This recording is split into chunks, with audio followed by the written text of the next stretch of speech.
하나님 말씀 야고보서 5장입니다. 야고보서 5장 7절에서 11절입니다.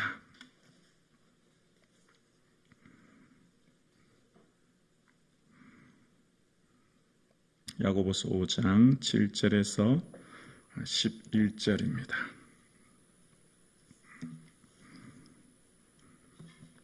우리 함께 합독하시겠습니다. 그러므로 형제들아, 주께서 강림하시기까지 길이 참으라. 보라, 농부가 땅에서 나는 귀한 열매를 바라고 길이 참아 이른 비와 늦은 비를 기다리나니, 너희도 길이 참고 마음을 굳건하게 하라. 주의 강림이 가까우니라. 형제들아, 서로 원망하지 말라. 그리하여야 심판을 면하리라. 보라, 심판주가 문 밖에서 계시느니라. 형제들아, 주의 이름으로 말한 선지자들을 고난과 오래 참음으로 본으로 삼으라. 보라, 인내하는 자를 우리가 복되다 하나니, 너희가 욥의 인내를 들었고 주께서 주신 결말을 보았거니와 주는 가장 자비하시고 긍휼히 여기시는 이시니라. 아멘. 예배드림이 은혜요 축복인 줄로 믿습니다. 아멘. 이 하루 주님의 주시는 평강과 은혜가 충만한 사랑하는 성도님 되기를 주님의 이름으로 축복합니다. 1세기 초대교회 성도님들은 박해 속에 고통을 당해야 했습니다. 예수 믿는 것 때문에 생명도 가족도 재산도 모든 것을 잃어야 하는 극심한 고통의 상황 가운데 하루하루를 그저 버텨야만 하는 상황을 맞고 있는 상황입니다. 이런 상황 가운데 예수님의 동생은 박해로 인하여 흩어져 살아가는 성도들에게 편지하기를, 믿음이 무엇인가에 대해서 결론적으로 오늘 본문과 다음 본문을 통해서 이야기하는데요. 오늘 본문 7절에서 11절까지를 말하기를 믿음이라는 것은 인내하는 것입니다 라고 이야기하고 있고, 두 번째로 믿음은 12절에서 마지막 20절까지 믿음이란 기도하는 것입니다 이렇게 얘기합니다. 그러니까 행함이 없는 믿음은 죽은 믿음인데, 그 행함이 결론적으로 어떻게 나타나냐? 두 날개가 있다는 거죠. 인내와 기도. 그 인내와 기도라고 하는 두 날개로 하늘을 솟구쳐 올라가는 믿음이 되는 것이라는 겁니다. 그래서 오늘 본문에 이렇게 얘기합니다. 그러므로 결론적으로 말합니다. 형제들아 라고 이야기합니다. 주께서 강림하시기까지 길이 참으라 라는 겁니다. 예수님은 지금 박해받고 있는 내 초대교회 성도들이 형제와 같은, 형제는 뭘까요? 고통을 함께 느끼는 거죠. 너무나 고통스러워하고 박해 상황 가운데 모든 것을 잃어버려야 하는 그 극심한 상황 가운데 내 사랑하는 형제들, 그 고통을 느끼면서 말하기를 주의 강림하시기까지 길이 참으라 라고 이야기합니다. 언제까지 참느냐면요, 그 기한이 주님 다시 오실 때까지라고 이야기하는 것입니다. 우리 가장 힘든 게 뭘까요? 인내 같아요. 그렇지 않나요? 특히 우리 한국문화 정서는 뭐든지 좀 빨리빨리잖아요.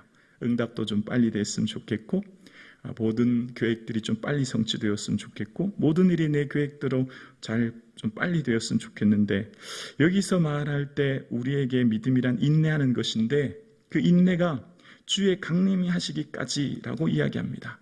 오늘날 한국교회에 부족한 설교가 있다면 재림 설교라고 생각해요. 왜냐하면 과거 이단으로부터 이 재림에 대한 부정적인 이미지가 있어서 그런 것 같아요. 여러분, 주님의 오심을 얼마나 준비하며 오늘을 살고 계신지요? 성경에서 우리에게 뭐라고 말할까요? 주님은 어떻게 오신다고요? 도적같이.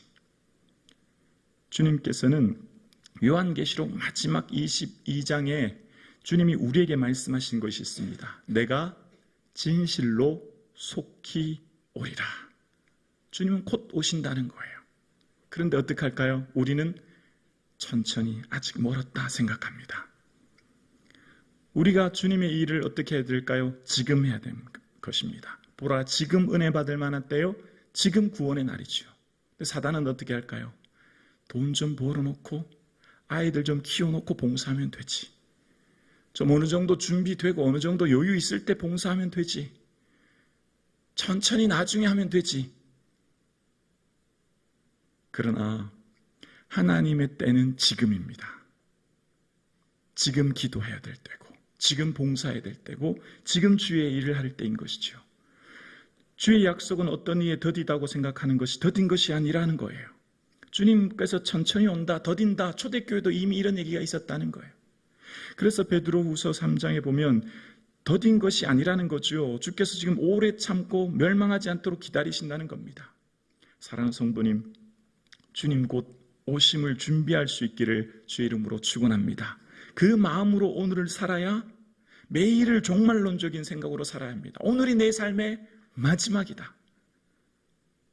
너희는 내일 일을 자랑하지 말라고 잠언에 얘기하지 않습니까? 내일 일은 엄밀히 말하면 내 것이 아니지 않습니까?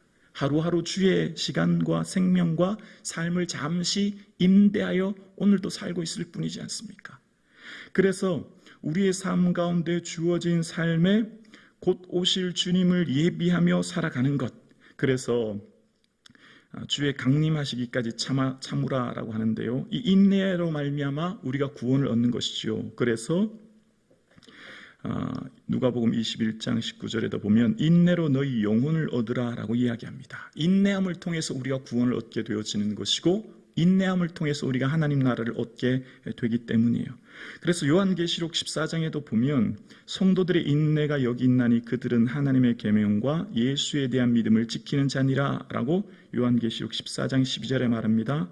그러니까 하나님의 계명과 예수 믿는 것을 지키는 자들은 결국 인내가 필요하다는 겁니다. 사랑하는 성도님, 오늘 살아가는 저와 여러분의 삶 가운데 주의 오실 날을 예비하며 인내하며 이 하루를 살 수 있는 은혜가 있기를 주의 이름으로 축원합니다. 주님 곧 오실 그날을 인내하라는 것입니다. 그러면서 오늘 본문 야고보는 농부의 비유를 들기 시작합니다. 농부가 가을 추수를 위해서 어떻게 한다고요? 이른 비와 늦은 비를 기다리듯 매 순간 인내하며 산다는 거예요.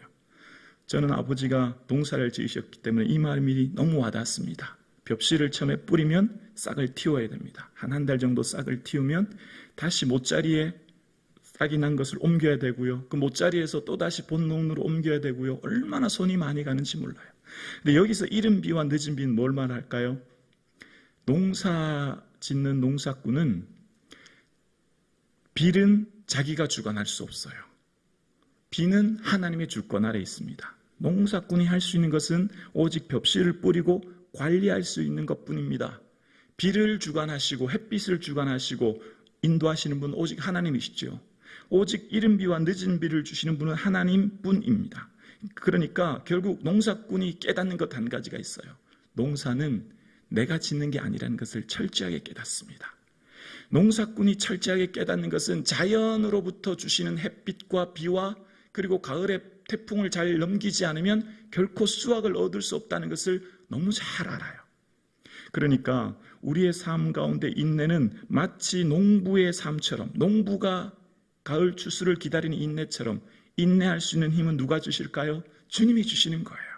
주님이 저와 여러분을 오늘도 견디게 하시는 거예요.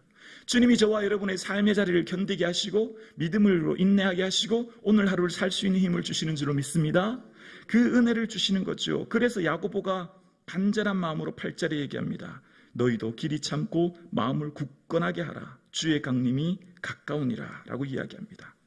주님 곧 오시니 우리의 삶 가운데 마음을 굳건하게 하라는 것입니다. 잠깐 후면 오실 리가 오시리라 지체하지 아니하시리라. 야고보서 10장 37절 말씀처럼 지체하지 아니하시고 곧 오실 주님을 생각하며 하루하루를 마음을 굳건하게 할 것을 이야기합니다. 박해로 인하여서 모든 것을 잃어버립니다. 어제는 이 집사님이 가족이 로마 병사들에게 잡혀갔대. 오늘은 김 집사님이 잡혀갔대. 그 말을 들었을 때 초대교회 성도들이 어떤 생각이 들까요? 이제 우리가 될 수 있겠구나. 내가 될 수 있겠구나.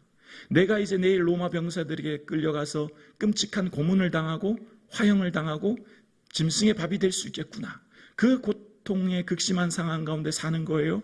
그러니까 그런 상황 가운데에서 이제 어쩌면 믿음으로 인내하지 않으면 하나님 나라의 소망이 없으면 어떻게 될까요? 믿음을 다 버립니다. 이 땅에 소망을 두면 믿음을 다 포기할 수밖에 없지요. 그런 상황 가운데서 마음을 굳건하게 할 수 있도록 이야기합니다. 그리고 두 번째로 원망하지 말라는 거예요. 9절에 보면 형제들아 서로 원망하지 말라라고 이야기합니다. 여기 원망은 아마 두 가지 의미가 있을 것 같아요. 앞달락에, 그러니까 1절에서 6절까지 얘기했던 그 품꾼에 대한 이야기를 이야기하면서 품꾼이 삭슬 받지 못함으로써 주인에 대한 원망을 얘기함과 동시에 또 초대교회 성도들의 원망입니다. 하나님 왜 우리를 이렇게 고통스럽게 하십니까? 하나님, 우리가 주님을 열심히 섬기고 따르는데 왜 이렇게 박해를 당해야 합니까? 라고는 하나님에 대한 원망이며 동시에 또 어떨까요? 로마 병사들에게 잡혀갔다면 잡혀간 로마 병사들에게 고문을 받겠지요. 너 같이 예수 믿는 사람 누구냐? 심한 고문을 받으면 그 상황 가운데 내가 지금 함께 신앙생활하는 사람이 누구다 말하는 순간 그 사람은 그날 바로 잡혀오는 거예요. 잡혀오면 또 어떻게 돼요? 내가 이 집사님 때문에 오늘 내가 끌려왔네. 내가 김 집사님 때문에 내 이 고통당하네. 그렇게 생각하지 말라는 것이죠. 우리의 삶 가운데 일어나는 일들로 인하여서 누구를, 여기에서 등장하는 원망은 책임을 전가하다 이런 의미거든요. 우리의 삶 가운데 누구에게 책임을 전가하지 말라는 거죠. 하나님의 주권 아래 있고 하나님 인도하심 아래 있음을 기억하며 심판주 되신 하나님을 기억하라는 것입니다. 그러면서 너희들이 어떻게 인내해야 되냐면 믿음의 선배들을 기억하라는 것입니다.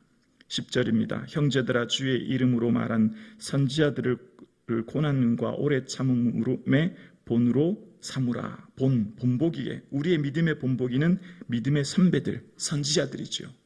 음란한 여인 고멜을 데려와서 참고 견디며 인내하는 호세아 선지자처럼, 이사야 선지자의 끊임없는 외침 속에서도, 돌아오지 않은 이스라엘 백성들의 외침 속에서도 말씀을 선포한 것처럼, 그리고 11절에 우리가 좀 쉽게 이해되지 않는 예의 인물을 드는데요, 바로 욥에 대한 이야기입니다. 11절이요.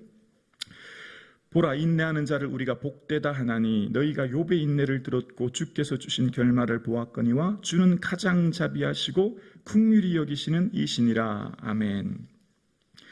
야고보가 욥의 인내를 이제 들어서 설명합니다. 자, 욥의 인내를 들 때 욥은 너무너무 고통스럽고 힘든 것을 인내하고 견뎠다, 이제 그 얘기하는 거예요.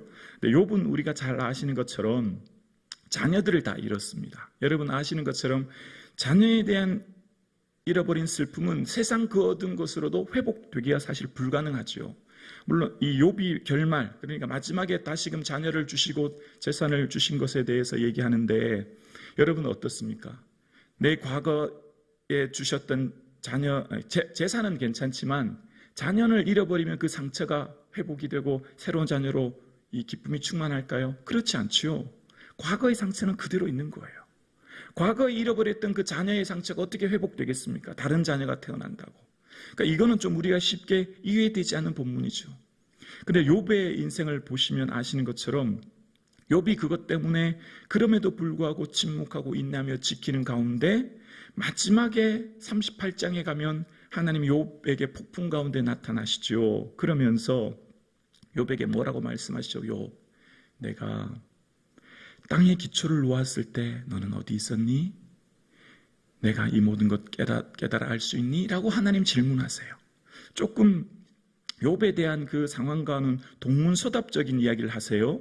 그러면서 욥이 그 말을 들었을 때 갑자기 욥의 삶의 전 생각의 모든 가치관이 확 바뀌면서, 하나님, 제가 무지한 말로 이치를 가리게 되었습니다. 내가 죽게 되어 귀로 듣기만 하였더니 이제 눈으로 주를 배웠습니다. 이런 고백을 해요. 갑자기 그 하나님의 말씀을 듣자마자 욥이 모든 것을 바뀌면서 하나님에 대한 듣는 것이 아니라 보게 되었다는 고백을 하게 되는 것입니다. 마치 동문서답 같은 이야기인데요. 그런데 여기서 아주 중요한 것을 우리가 깨닫게 되어요.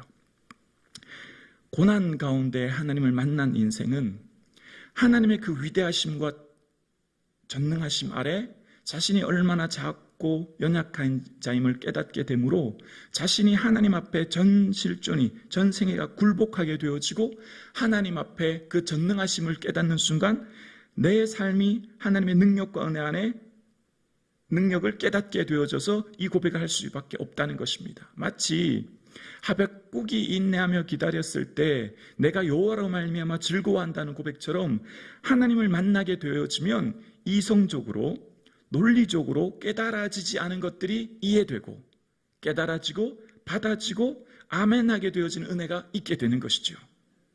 그러니까 하나님의 고난의 문제 앞에 논리적인 고난, 원인이 뭡니까? 왜요라고 하는 문제, 또 이 고난으로부터 해결하기 위해서 끊임없는 고민하는 문제가 하나님을 만나는 순간 마치 눈 녹듯이 다 사라진다는 거예요.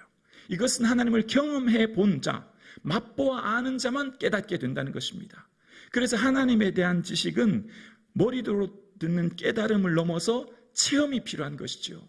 사랑하는 성도님, 주님을 만나는 은혜가 있기를 주의 이름으로 축원합니다. 그래서 주님을 만났던 욥이 주님, 제가 무지한 말로 이치를 가리게 했군요. 이제 주님을 제가 보게 되었습니다 라고 이야기합니다. 고난의 끝은 행복이 시작이 아니라 고난의 끝은 예수 그리스도를 만남으로 시작되는 거예요. 오직 예수 그리스도를 만남이 길이요 해답이요 능력이요 우리의 삶의 은총이 되는 것입니다. 예수님을 만나는 것이 우리 삶의 가장 큰 은혜가 되는 것입니다. 그러면서 5절 마지막 구절에 이렇게 말해요. 주는 가장 자비하시고 긍휼히 여기시는 이시니라 라고 얘기해요. 갑자기 뜬금없는 얘기를 합니다. 욥의 결말을 이야기하다가 갑자기 하나님은, 우리 주님은 가장 자비하십니다, 가장 긍휼하십니다, 이 얘기를 하는 거예요. 왜 이 얘기할까요?